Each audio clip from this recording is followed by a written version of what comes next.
Welcome to Let Me Fix This. Enjoy the video. You begin by confirming the laptop model and GPU variant. This matters for drivers and possible BIOS fixes.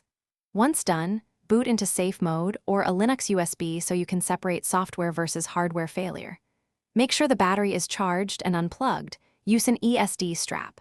Remove the back panel and visually inspect for dust, lifted components, or leaking caps. If you see physical damage, pause, document it with photos before proceeding to thermal and power checks. You now focus on cooling and power delivery because most GPU failures are thermal or power-related. Once the heatsink and fan are clean, run the fan and feel for smooth rotation. A noisy or wobbling fan needs replacement. Reapply thermal paste to the GPU die with a thin, even layer. This improves conduction. Make sure VRM components and power connectors are seated, then boot with minimal modules installed.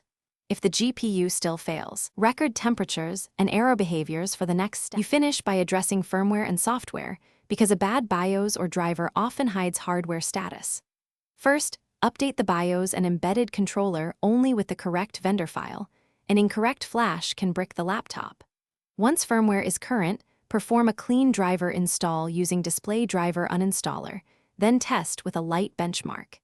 If the GPU still won't initialize, try an external GPU dock if supported. Troubleshooting tip. If intermittent artifacts continue, suspect solder joint failure, seek professional reballing or board-level repair. Thanks for watching. If you found this helpful, don't forget to like and subscribe.